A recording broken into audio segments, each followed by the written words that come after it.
Good morning friends and good morning Vestige. ఈ ఒక చిన్న ఇన్ఫర్మేషన్ షేర్ చేద్దామన్న ఉద్దేశంతో చేస్తున్నాను. అదేంటంటే మనకు వెస్టేజ్లో జాయిన్ అయిన తర్వాత ఎవరైతే న్యూ డిస్ట్రిబ్యూటర్స్ ఉంటారో వాళ్ళకు వాళ్ళ యొక్క బ్యాంక్ డీటెయిల్స్ కానీ పాన్ కార్డ్ డీటెయిల్స్ కానీ అప్లోడ్ చేయాలన్న ఇన్ఫర్మేషన్ చాలామందికి తెలియట్లేదు. దానివల్ల ఏమవుతుందంటే వాళ్ళకు వచ్చే కమిషన్స్ ఏవైతే హోల్డ్లో ఉంటున్నాయి. సో హోల్డ్లో ఉంటున్నాయి, లేదా చిన్న చిన్న అమౌంట్ అయితే హోల్డ్లో ఉంటున్నాయి, లేదంటే వాళ్ళకి చెక్స్ రావడానికి టైం పడుతుంది. సో ఇదే ఇన్ఫర్మేషన్ మనం వాళ్ళకి షేర్ చేసినట్టయితే వాళ్ళకి ఎలా అప్లోడ్ చేసుకోవాలో తెలిస్తే ఇమీడియట్గా అప్లోడ్ చేసుకుంటే వాళ్ళకి డైరెక్ట్గా వాళ్ళకి వచ్చే కమిషన్ అనేది అకౌంట్లో పడుతుంది. సో అది చెప్దామన్న ఉద్దేశంతో ఇది షేర్ చేస్తున్నాను. సో అయితే ముందుగా మనకు ఈ డీటెయిల్స్ ఎట్లా అప్లోడ్ చేయాలి అంటే మనకు 2 మెథడ్స్ ఉంటాయి.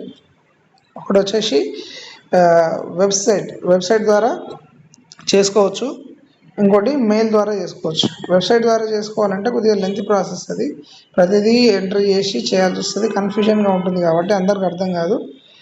మెయిల్ ద్వారా అయితే ఈజీగా ఉంటుంది అన్న ఉద్దేశంతో నేను మెయిల్ ద్వారా మీకు ఎక్స్ప్లెయిన్ చేస్తాను. ఒకసారి ఇది కంప్లీట్గా చూడండి, చూస్తే మీకు ఎలా చేయాలనేది అర్థమవుతుంది.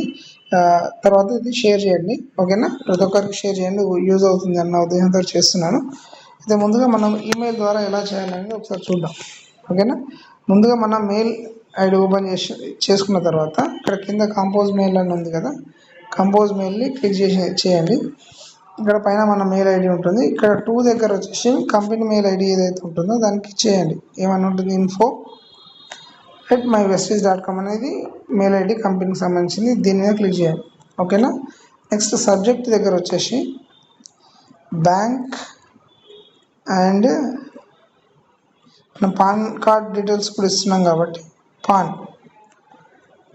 డీటెయిల్స్ అప్లోడ్, ఓకే, అలా టైప్ చేసి ఇచ్చేసండి. నెక్స్ట్ కంపోజ్ మెయిల్ దగ్గర ప్లీజ్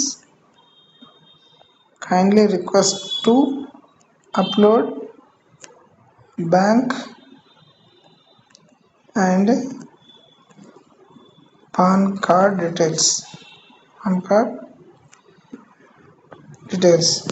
అని టైప్ చేసిన తర్వాత కిందకి వచ్చేసి కొద్దిగా స్పేస్ తీసుకోండి. నెక్స్ట్ వచ్చేసి నేమ్ కొంచెం నేను క్యాపిటల్ లెటర్లో ఎందుకు టైప్ చేస్తున్నా అంటే ఈజీగా అర్థమవుతుంది అన్న ఉద్దేశంతో చేస్తున్నాను. నేమ్ వచ్చేసి ఏదైతే డిస్ట్రిబ్యూటర్ నేమ్ ఉంటుందో ఆ నేమ్ ఇచ్చేసేయండి. Distributor name.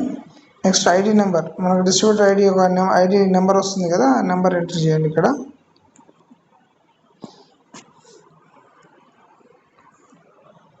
నెంబర్ ఎంటర్ చేసిన తర్వాత నెక్స్ట్ వచ్చేసి అకౌంట్ నెంబర్, మనం ఏ బ్యాంక్ అయితే ఇవ్వాలనుకుంటున్నామో ఆ బ్యాంక్ అకౌంట్ నెంబర్ ఇక్కడ ఎంటర్ చేయాల్సి ఉంటుంది. ఇది స్టెప్ బై స్టెప్ అబ్జర్వ్ చేయండి, మీకు అర్థమవుతుంది మీకు క్లియర్గా.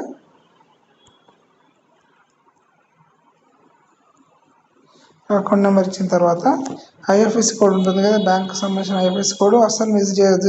ఇది కంపల్సరీ, ఐఎఫ్ఎస్సి కోడ్ అనేది కంపల్సరీగా మెన్షన్ చేయాలి.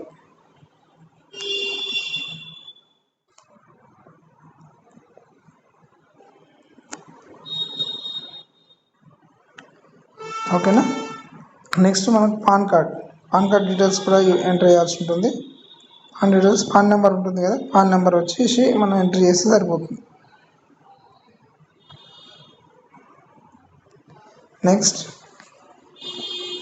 ఇక్కడ మనం ఇచ్చేసి నేమ్ ఇచ్చాము, ఐడి నెంబర్ ఇచ్చాము, and account number and IFS code and pan details ఇచ్చాము కదా. సో వీటికి సంబంధించిన ఫిజికల్ కాపీస్ ఏవైతే మీరు ఉంటాయో ఫోటో తీసుకోండి. బ్యాంక్ అయితే బ్యాంక్ యొక్క పాస్బుక్ ఫ్రంట్ పేజ్ ఒకటి క్లియర్గా డీటెయిల్స్ కనిపించేటట్టుగా ఫోటో తీసుకొని అండ్ పాన్ కార్డ్ కూడా డీటెయిల్స్ తీసుకొని ఇక్కడ మనకు మెయిల్లో ఈ గ్యాలరీకి వెళ్ళే ఆప్షన్ ఉంది కదా, ఇక్కడ క్లిక్ చేస్తే ఫొటోస్ అని వస్తుంది. ఫొటోస్ వచ్చిన తర్వాత ఇక్కడ మీరు ఏదైతే సేవ్ చేసుకుంటారో అవి మంచిగా క్రాప్ తీసుకొని పెట్టుకోండి.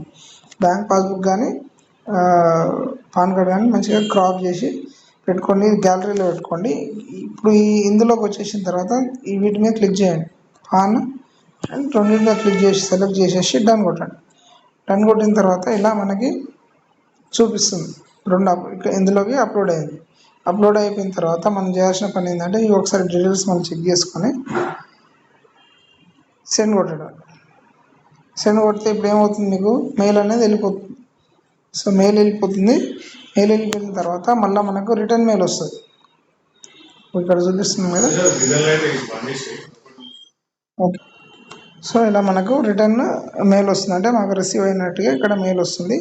దీని తర్వాత మనకు 3 to 4 డేస్లో మనకు ఏవైతే డాక్యుమెంట్స్ ఇచ్చామో అవి అప్లోడ్ అయిన తర్వాత కన్ఫర్మేషన్ అంటే అప్లోడ్ చేయడానికి మనకు మెయిల్ వస్తుంది. ఇది మనం దీనివల్ల ఏమవుతుందంటే మనకు అయిందా లేదనే కన్ఫ్యూజన్ లేకుండా ఈజీ అవుతుంది. ఓకేనా.